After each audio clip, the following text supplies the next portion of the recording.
નમસ્તે મિત્રો, story of જયુબામાં આપનું સ્વાગત છે।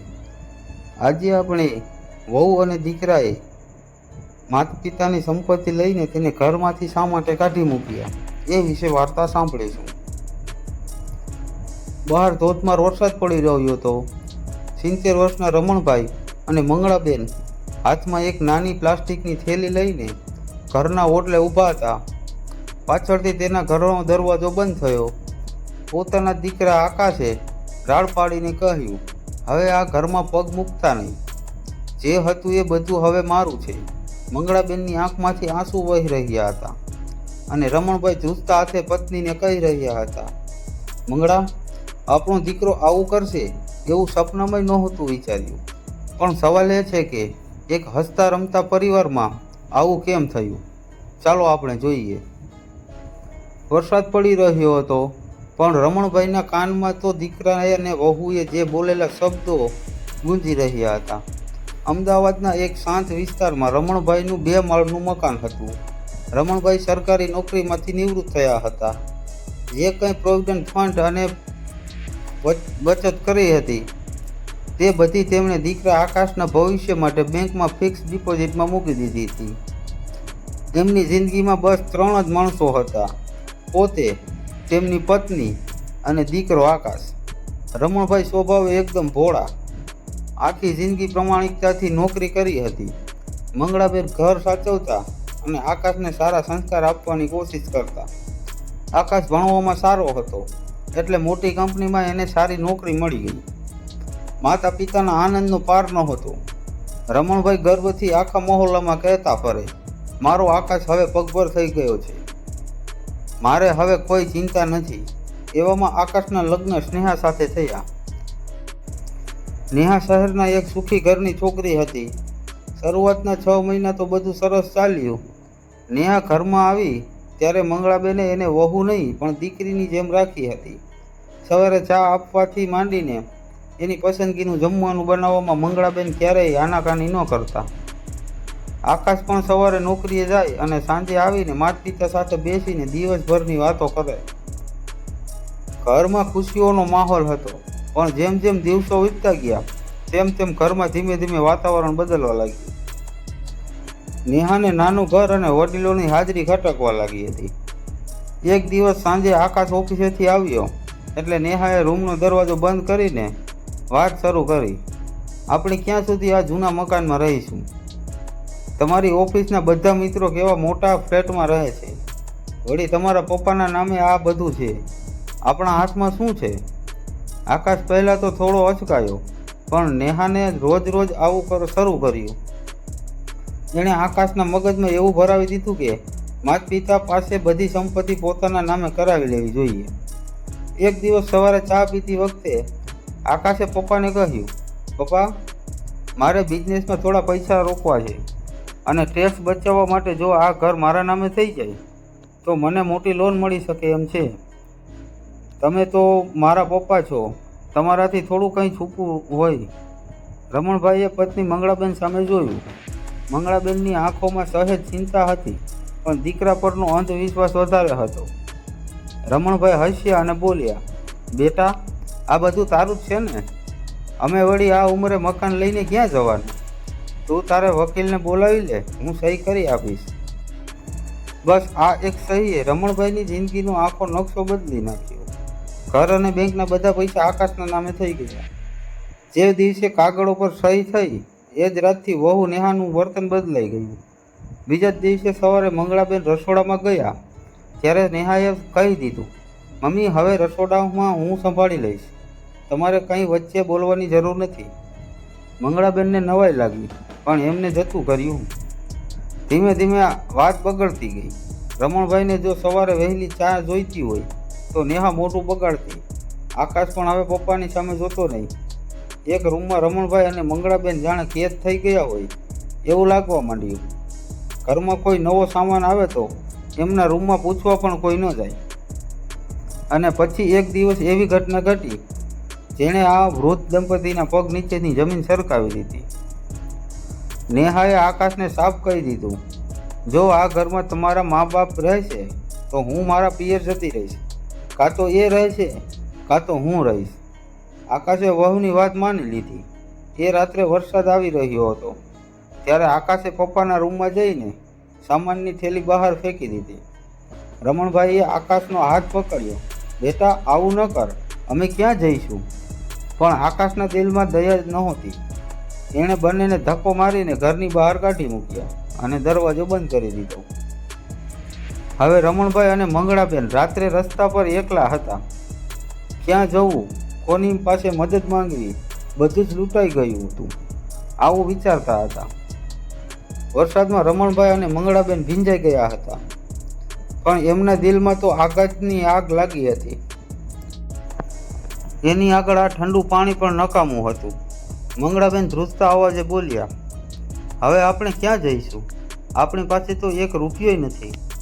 રમણભાઈએ પત્નીનો હાથ પકડ્યો. એમના પોતાના પગ ધ્રુજતા હતા, છતાં એમણે હિંમત ભેગી કરીને કહ્યું, ભગવાન જીવાડશે મંગળા, ચાલ અહીં ઊભા રહીશું તો બીમાર પડી જઈશું. બંને જણા ધીમે ધીમે ચાલતા મહોલ્લાની બહાર આવ્યા. રાતના 12 વાગી ગયા હતા, એટલે રસ્તા એકદમ સુમસાન હતા. થોડે દૂર એક હનુમાનજીનું મંદિર હતું. મંદિરની બહાર એક નાનો ઓટો હતો, જેના પર પતરાનું છાપરું હતું. રમણભાઈ અને મંગળાબેન ત્યાં જઈને બેઠા. પ્લાસ્ટિકની થેલીમાં થોડા કપડાં સિવાય કંઈ જ નહોતું. આખી રાત બંનેમાંથી એક પણ જણ ઊંઘી ન શક્યા. બસ સામે જોતા રહ્યા અને વિચારતા રહ્યા કે જે દીકરાને આંગળી પકડીને ચલાવતા શીખવાડ્યું, એણે જ એક ઝાટકે ઘરની બહાર કાઢી મૂક્યા. સવાર પડી. સૂરજનો પહેલો કિરણ દેખાયો ત્યારે મંદિરના પૂજારી મહારાજ ત્યાં આવ્યા.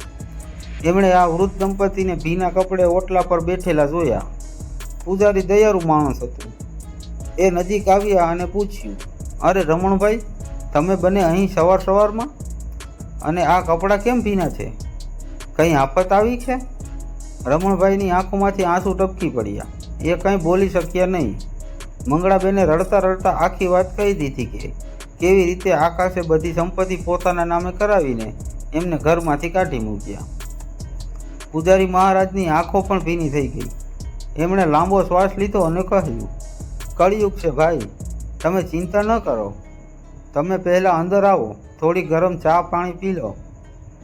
પૂજારીએ એમને સૂકા કપડાં આપ્યા અને ગરમ ચા નાસ્તો કરાવ્યો. થોડી શાંતિ થઈ એટલે પૂજારીએ એક રસ્તા બતાવ્યો. જુઓ રમણભાઈ, અહીંથી 5 કિલોમીટર દૂર એક માતૃછાયા નામનો આશ્રમ છે. ત્યાં ઘણા વડીલો રહે છે. ત્યાંના સંચાલક મારા ઓળખીતા છે. જો તમે કહો તો હું તમને ત્યાં મૂકી આવું. ત્યાં તમને રહેવાનું અને જમવાનું માનભેર મળી રહેશે. રમણભાઈ પાસે બીજો કોઈ રસ્તો ન હતો. એમણે ભારે હૈયે હા પાડી દીધી. પૂજારી પોતે રિક્ષા લઈને બંનેને આશ્રમ લઈ ગયા. આશ્રમનું વાતાવરણ એકદમ શાંત અને પવિત્ર હતું. લીલાછમ ઝાડ અને આજુબાજુ ફૂલોના છોડ હતા. આશ્રમના મેનેજર અશોકભાઈ બહુ જ ભલા માણસ હતા. એમણે રમણભાઈ અને મંગળાબેનનું હસીને સ્વાગત કર્યું અને એમને રહેવા માટે એક નાનો રૂમ આપ્યો. આશ્રમમાં આવ્યા પછી મંગળાબેનનું મન ઘરમાં જ ભમતું હતું. એ આખો દિવસ આકાશના બાળપણના દિવસો યાદ કરીને રડી રહ્યા હતા.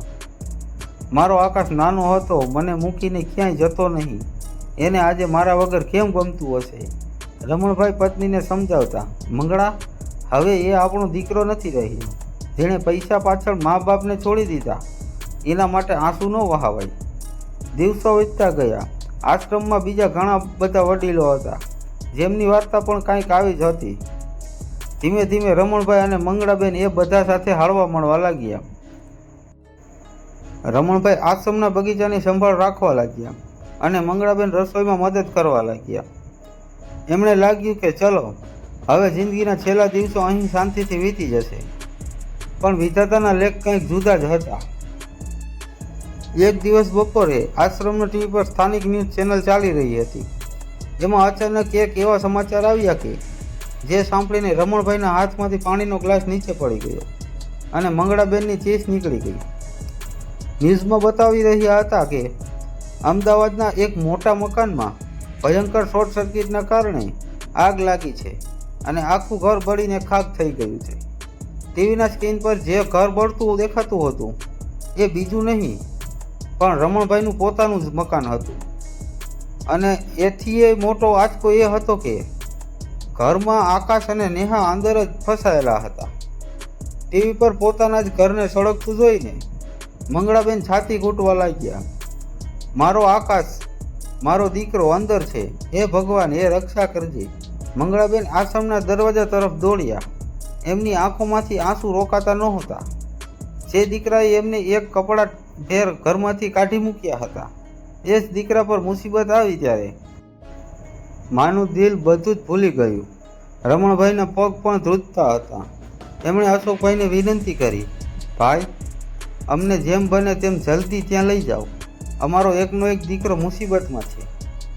અશોકભાઈએ સમય બગાડ્યા વગર પોતાની ગાડી કાઢી અને રમણભાઈ તથા મંગળાબેનને લઈને તેમના જૂના ઘરે પહોંચ્યા. ત્યાં પહોંચ્યા ત્યારે નજારો બહુ ભયંકર હતો. ફાયર બ્રિગેડની ગાડીઓ આવી ગઈ હતી અને આગ ઓલવવાનું કામ ચાલુ હતું. આખું ઘર કાળું થઈ ગયું હતું. આજુબાજુ મહોલ્લાના લોકો ભેગા થઈ ગયા હતા. મંગળાબેન ભીડને ચીડીને આગળ ગયા અને જોયું તો આકાશ અને નેહા રસ્તાની એક બાજુ બેઠા હતા. બંનેના કપડાં કાળા થઈ ગયા હતા. ચહેરા પર ઓછ પડી ગઈ હતી.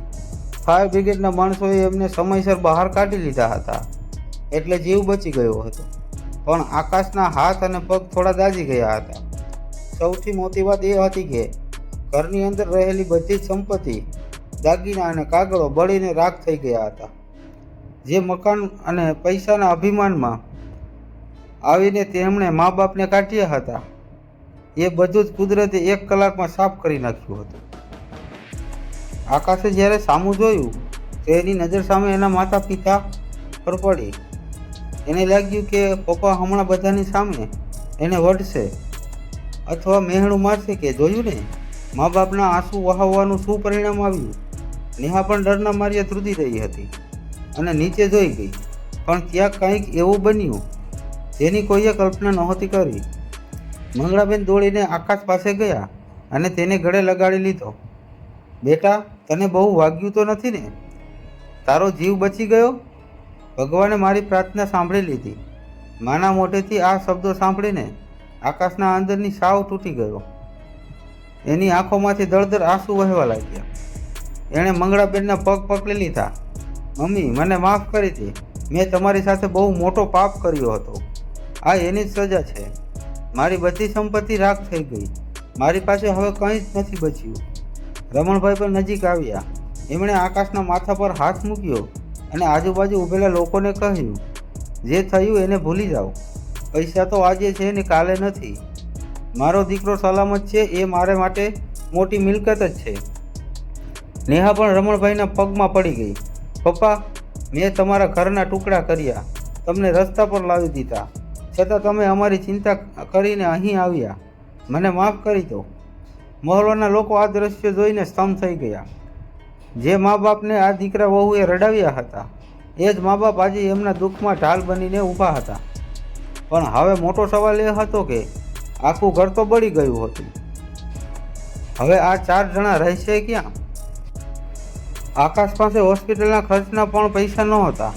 રમણભાઈએ આકાશ અને નેહાનો હાથ પકડ્યો અને કહ્યું, ચાલો આપણી સાથે. આકાશ આશ્ચર્યથી પૂછવા લાગ્યો, પણ પપ્પા ક્યાં? રમણભાઈએ હસીને આશ્રમના મેનેજર અશોકભાઈ સામે જોયું. અશોકભાઈની ગાડી જ્યાં માતૃછાયા આશ્રમના દરવાજે આવીને ઊભી રહી. ત્યારે આકાશ અને નેહાના માથા પર શરમથી ઝૂકી ગયા હતા. જે મા બાપને એમણે ઘરની બહાર કાઢ્યા હતા, આજે એ જ મા બાપની આંગળી પકડીને એમને આશ્રમમાં આવવું પડ્યું હતું. આશ્રમના વડીલો એ બંનેને જોઈ રહ્યા હતા, પણ રમણભાઈએ ઈશારાથી જ બધાને શાંત રહેવા કહી દીધું. અશોકભાઈએ આકાશ અને નેહા માટે એક અલગ રૂમની વ્યવસ્થા કરી આપી. આકાશના હાથ પગ દાઝી ગયા હોવાથી એનાથી સરખું ચલાતું પણ નહોતું. નેહા આખો દિવસ રૂમમાં બેસીને રડ્યા કરતી. એને એ વૈભવી જિંદગી યાદ આવતી, જ્યાં એની પાસે મોટું ઘર હતું, નોકર ચાકર હતા અને આજે એક નાની ઓરડીના ગાદલા પર બેસવાનો વારો આવ્યો હતો. પણ આ આખી પરિસ્થિતિમાં મંગળાબેન સવારથી સાંજ સુધી પગે બળતા. એ વહેલી સવારે ઉઠીને આકાશ માટે ગરમ પાણી કરતા, એના ઘા પર દવા લગાવતા અને પોતાના હાથે એને ખવડાવતા. નેહા આ બધું જોતી એણે વિચાર્યું, મેં આ માજીને રસોડામાંથી કાઢી મૂક્યા હતા, એમને એક કપ ચા માટે તરસાવ્યા હતા, છતાં આજે એ મારા વરની આટલી સેવા કરે છે. એક દિવસ સાંજે નેહાથી રહેવાયું નહીં. એ રસોડામાં ગઈ જ્યાં મંગળાબેન આશ્રમના બીજા લોકો સાથે રોટલી વણતા હતા. નેહા ધીમે પગલે નજીક ગઈ અને બોલી, મમ્મી લાવો વેલણ અને મને રોટલી બનાવવા આપો, હું રોટલી વણી આપું છું. મંગળાબેન નવાઈથી નેહા સામે જોયું. નેહાની આંખમાં સાચો પસ્તાવો દેખાતો હતો. મંગળાબેન હસીને એને પડખે લીધી અને કહ્યું, આય બેટા, તને રોટલી વણતા ક્યાં ફાવે છે? તું તો મોટા ઘરની દીકરી છે. નેહા રડી પડી, ના મમ્મી, મોટું ઘર તો બળી ગયું, મને પણ તમારા જેવું મોટું દિલ આપો ને, મારે શીખવું છે. ધીમે ધીમે આશ્રમનું વાતાવરણ બદલાવા લાગ્યું. આકાશના ઘા રૂંજાવા આવ્યા એટલે એ પણ આશ્રમના નાના મોટા કામમાં રમણભાઈને મદદ કરવા લાગ્યો. પિતા પુત્ર સાથે મળીને આશ્રમના બગીચાઓના છોડવાઓને પાણી પાતા. આકાશે એક દિવસ પપ્પાનો હાથ પકડીને કહ્યું, પપ્પા, મને મારી ભૂલ સમજાઈ ગઈ છે. પૈસાના નશામાં હું આંધળો થઈ ગયો હતો, મને માફ કરી દો. રમણભાઈએ એને ગળે લગાવ્યો. બેટા, જાગ્યા ત્યાંથી સવાર, તું સુધરી ગયો એ જ અમારું સાચું વળતર છે. પણ જિંદગી ક્યારેય એક સરખી નથી ચાલતી. કુદરત હજી આ પરિવારની વધુ એક પરીક્ષા લેવાની હતી. એક દિવસ બપોરે આકાશ અચાનક ચક્કર ખાઈને બગીચામાં ઢળી પડ્યો હતો. એના મોઢામાંથી ફીણ નીકળવા લાગ્યું. રમણભાઈ અને નેહા દોડતા ત્યાં આવ્યા. આકાશ ભયંકર પીડાથી કણસતો હતો. એણે શહેરની મોટી હોસ્પિટલમાં લઈ જવામાં આવ્યો. ડૉક્ટરે આકાશની તપાસ કરી અને બહાર આવીને ડૉક્ટરે કહ્યું, આગ અકસ્માત વખતે એના ફેફસામાં બહુ બધો ઝેરી ધુમાડો ચાલ્યો ગયો છે, જેના કારણે એના ફેફસામાં ગંભીર ઇન્ફેક્શન થયું છે. જો તાત્કાલિક એનું ઓપરેશન નહીં કરવામાં આવે તો આકાશનો જીવ બચાવવો મુશ્કેલ છે અને આ ઓપરેશન માટે 5 લાખ રૂપિયાનો ખર્ચ થશે. 5 લાખ રૂપિયા? આ સાંભળીને નેહાના પગ નીચેની જમીન સરકી ગઈ. આકાશની બધી જ બચત અને ઘરનો આગ લાગવાથી બધું જ રાખ થઈ ગયું હતું. અત્યારે એમના ખીચામાં 500 રૂપિયા પણ નહોતા. નેહા હોસ્પિટલમાં ફ્લોર પર બેસીને માથું ફૂટવા લાગી. હે ભગવાન, આ મારા પાપોની સજા મારા ધણીને કેમ આપો છો? તમે આટલા બધા પૈસા ક્યાંથી લાવશો? રમણભાઈ એક ખૂણામાં ઊભા રહીને આ બધું જોઈ રહ્યા હતા. એમની પાસે પણ હવે કોઈ બેંક બેલેન્સ નહોતું, પણ દીકરાનો જીવ જોખમમાં હતો. રમણભાઈએ મંગળાબેનની સામે જોયું. બંનેની આંખોમાં એક મૂંગો સંવાદ થયો. હોસ્પિટલના કોરિડોરમાં નેહા રડી રડીને બેહાલ થઈ ગઈ હતી. 5 લાખ રૂપિયા? આટલા પૈસા અડધી રાતે ક્યાંથી આવશે? કોઈ અમને ઉછીના પણ નહીં આપે. રમણભાઈ એક પણ શબ્દ બોલ્યા વગર હોસ્પિટલની બહાર નીકળી ગયા. મંગળાબેન સમજી ગયા કે એમનો પતિ ક્યાંક જઈ રહ્યો છે. રમણભાઈ સીધા તેમના જૂના મિત્ર શાંતિલાલ પાસે પહોંચ્યા, જે સોના ચાંદીના વેપારી હતા. રમણભાઈએ પોતાના ગળામાંથી સોનાની કંઠી અને મંગળાબેનના લગ્નના છેલ્લા 2 દાગીના, જે એમણે આશ્રમ જતી વખતે પોતાની નાની થેલીમાં સંભાળીને રાખ્યા હતા, એ ટેબલ પર મૂકી દીધા. રમણભાઈએ હાથ જોડીને કહ્યું, શાંતિલાલ, મારો આકાશ હોસ્પિટલમાં મરણ પથારીએ છે. આ દાગીના રાખી લો અને મને જેમ બને તેમ જલ્દી 5 લાખ રૂપિયા આપી દો. મારે મારા દીકરાનો જીવ બચાવવો છે. શાંતિલાલ રમણભાઈને ભલાઈથી વાકેફ હતા. એમણે દાગીના જોયા વગર જ તિજોરીમાંથી 5 લાખ રૂપિયા રોકડા કાઢીને રમણભાઈના હાથમાં મૂકી દીધા અને બોલ્યા, રમણભાઈ, તમે ધન્ય છો. જે દીકરાએ તમને રસ્તા પર લાવી દીધા, એના માટે તમે તમારી છેલ્લી મૂડી પણ દાવ પર લગાવી દીધી. રમણભાઈ દોડતા હોસ્પિટલ પહોંચ્યા અને પૈસા કેશિયર પાસે જમા કરાવ્યા. ડૉક્ટરોએ તરત જ આકાશનું ઓપરેશન શરૂ કર્યું. ઓપરેશન થિયેટરની બહાર લાલ લાઇટ ચાલુ થઈ ગઈ એટલે આખો પરિવાર પ્રાર્થના કરવા બેસી ગયો. નેહા મંગળાબેનના ખોળામાં માથું મૂકીને રડતી હતી. મમ્મી, મેં તમારા દાગીના પણ છીનવી લીધા હતા, છતાં તમે આકાશને બચાવવા માટે તમારું બધું જ આપી દીધું. મને માફ કરી દો. મંગળાબેને એના આંસુ લૂછતા કહ્યું, ગાંડી, મા બાપ ક્યારેય છોરું કછોરું થાય તોય કમાવતર ન થાય. અમારે દાગીનાનું શું કામ છે? અમારો દીકરો ઘેર આવી જાય એટલે બધું આવી ગયું.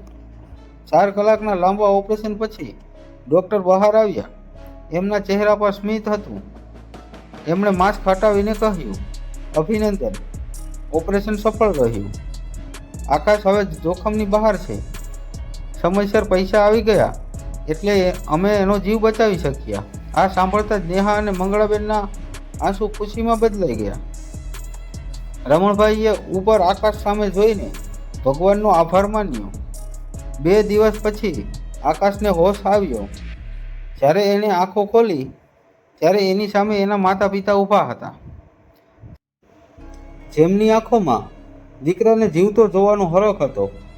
નેહાએ આકાશને રડતા રડતા બધી વાત કહી કે કેવી રીતે પપ્પાએ પોતાની છેલ્લી બચત અને મમ્મીના લગ્નના દાગીના વેચીને એનો જીવ બચાવ્યો છે.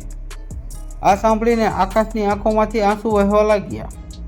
એ બેડ પરથી જ બેઠો થવાની કોશિશ કરવા લાગ્યો અને ધ્રુજતા અવાજે બોલ્યો, પપ્પા, મમ્મી, હું આટલો નફટ પાકેલો તોય તમે મને બચાવ્યો. હું તમારી સામે આંખ મિલાવવાને લાયક પણ નથી. મને ધિક્કારો પપ્પા, મને મારો, પણ આટલો પ્રેમ ન આપો. હું આ પ્રેમને ભાર નહીં સહન કરી શકું. રમણભાઈએ આકાશને પકડીને સુવડાવી દીધો અને શાંત અવાજે કહ્યું, બેટા, જે વીતી ગયું એને ભૂલી જા. કુદરતે તને બીજું જીવન આપ્યું છે. હવે આ જિંદગીને પ્રેમથી જીવવાની છે. થોડા દિવસો પછી આકાશને હોસ્પિટલમાંથી રજા મળી. પણ હવે મોટો પ્રશ્ન એ હતો કે હોસ્પિટલમાંથી નીકળીને જવું ક્યાં? ઘર તો બળી ગયું હતું અને આશ્રમમાં હવે આખો પરિવાર સાથે કેવી રીતે રહેશે? પણ ત્યાં જ હોસ્પિટલના દરવાજે એક વ્યક્તિ આવીને ઊભી રહી. એણે આખી વાર્તાનો એક નવો વળાંક આપી દીધો. હોસ્પિટલના દરવાજે ઊભેલી એ વ્યક્તિ બીજું કોઈ નહીં પણ આકાશની કંપનીના મોટા સાહેબ હતા. તેમનું નામ હતું નરેશભાઈ. નરેશભાઈ બહુ દયાળુ અને પ્રતિષ્ઠિત માણસ હતા. જ્યારે એમને ખબર પડી કે આકાશના ઘરમાં આગ લાગી ગઈ છે અને તે હોસ્પિટલમાં છે, ત્યારે એ તાત્કાલિક એને મળવા આવ્યા હતા. નરેશભાઈએ આકાશ પાસે આવીને એના ખબર અંતર પૂછ્યા અને પછી રમણભાઈ પાસે હાથ જોડીને બોલ્યા, રમણભાઈ, તમારી ભલાઈ અને સંસ્કારની વાતો મને અશોકભાઈ પાસેથી જાણવા મળી છે. આકાશે જે કર્યું એ ખોટું હતું, પણ તમે જે રીતે એને માફ કરીને એનો જીવ બચાવ્યો એ જોઈને મારી આંખો પણ ભીની થઈ ગઈ છે. નરેશભાઈએ ખીચામાંથી એક કાગળ અને ચાવી કાઢીને આકાશના હાથમાં મૂક્યા. આકાશે નવાઈથી પૂછ્યું, સાહેબ, આ શું છે? નરેશભાઈ હસ્યા અને બોલ્યા, આકાશ, તું અમારી કંપનીનો બહુ મહેનતુ કર્મચારી છે. તારું ઘર બળી ગયું છે એટલે કંપની તરફથી તને રહેવા માટે એક સારો ફ્લેટ આપવામાં આવ્યો છે, જેનું ભાડું કંપની ચૂકવશે. અને હા, તારો જે મેડિકલ ખર્ચ થયો છે એના 5 લાખ રૂપિયા કંપની તને પાછા આપે છે, જેથી તું તારા પિતાના દાગીના શાંતિલાલ પાસેથી પાછા છોડાવી શકે. આ સાંભળીને આખા પરિવારમાં જાણે ખુશીની લહેર દોડી ગઈ. મંગળાબેનની આંખોમાંથી હરખના આંસુ સરી પડ્યા. આકાશે તરત જ એ પૈસા લઈને શાંતિલાલની દુકાને દોડ લગાવી અને મમ્મીના લગ્નના દાગીના તથા પપ્પાને સોનાની કંઠી પાછી લાવીને મંગળાબેનના હાથમાં મૂકી દીધી. આકાશે મંગળાબેનના પગે પડીને કહ્યું, મમ્મી, આ દાગીના હવે ક્યારેય તમારાથી દૂર નહીં થાય. મારી અસલી સંપત્તિ તો તમે બને છો. પૈસા તો માત્ર હાથનો મેલ છે. બીજા જ દિવસે આખો પરિવાર નવા ફ્લેટમાં રહેવા ગયો.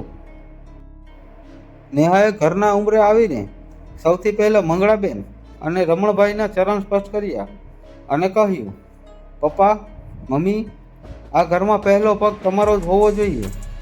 આ ઘર તમારું છે. અમે તો માત્ર તમારા આશ્રયમાં રહીએ છીએ. રમણભાઈએ હસતા મુખે ઘરમાં પ્રવેશ કર્યો. હવે ઘરમાં પહેલાં જેવો કલહ કે અશાંતિ નહોતી. સવારે વહેલા ઉઠીને નેહા મંગળાબેન સાથે રસોડામાં ચા નાસ્તો બનાવતી અને બંને સાસુ વહુ હસી મજાક કરતા. આકાશ ઓફિસે જતા પહેલાં રોજ પપ્પાના આશીર્વાદ લેતો. સાંજે જ્યારે આકાશ ઘરે આવતો ત્યારે આખો પરિવાર હોલમાં સાથે બેસીને જમતો અને વાતો કરતો. જે ઘર એક સમયે પૈસાની લાલચમાં તૂટી ગયું હતું, એ ઘર આજે પ્રેમ અને આદરના પાયા પરથી ફરીથી બેઠું થયું હતું. એક દિવસ સાંજે રમણભાઈ અને મંગળાબેન ગેલેરીમાં બેઠા હતા. આકાશ અને નેહા હાથમાં ગરમ ચાના કપ લઈને ત્યાં આવ્યા. આકાશે પપ્પાના ખંભા પર હાથ મૂક્યો અને બોલ્યો, પપ્પા, તમે બધું જ લૂંટાઈ ગયા પછી પણ મને જે પ્રેમ આપ્યો ને એણે જ મારો જીવ બચાવ્યો છે. જો તમે એ દિવસે મને માફ ન કર્યો હોત તો કદાચ હું આજે જીવતો ન હોત. રમણભાઈએ દીકરા અને વહુને હાથ પોતાના હાથમાં લીધો. તેમની આંખોમાં સંતોષના આંસુ હતા. તેમણે ધીરેથી કહ્યું, બેટા, મા બાપનું દિલ તો એવું હોય છે કે એમાં દીકરા માટે ક્યારેય કડવાશ નથી આવતી. સંપત્તિ તો આજે છે ને કાલે નથી, પણ પરિવારનો સાથ, પ્રેમ માણસની સાચી કમાણી છે. બસ તમે બંને ખુશ રહો, અમારે બીજું કંઈ જ નથી જોઈતું. સાંજનો સૂરજ આથમતો હતો, પણ આ પરિવારની જિંદગીમાં પ્રેમ અને આદરનો એક નવો સૂર્યોદય થઈ ચૂક્યો હતો. વડીલોના આશીર્વાદથી એ ઘર ફરીથી સ્વર્ગ બની ગયું હતું. પૈસા અને મિલકત તો ગમે ત્યારે પાછા મેળવી શકાય છે, પણ માતા પિતાના આશીર્વાદ અને એમનો પ્રેમ એકવાર ખોવાઈ જાય તો જિંદગી પર રડવા છતાં પણ પાછો મળતો નથી. મા બાપ જ ઘરનું સાચું ધન છે. નમસ્તે મિત્રો, આવી જ હૃદયસ્પર્શી વાર્તાઓ અને પ્રસંગો સાંભળવા સ્ટોરી ઓફ જયુભામાં જોડાઈ રહો. અને હા, લાઈક અને શેર અને સબસ્ક્રાઈબ કરવાનું ભૂલતા નહીં. જય માતાજી.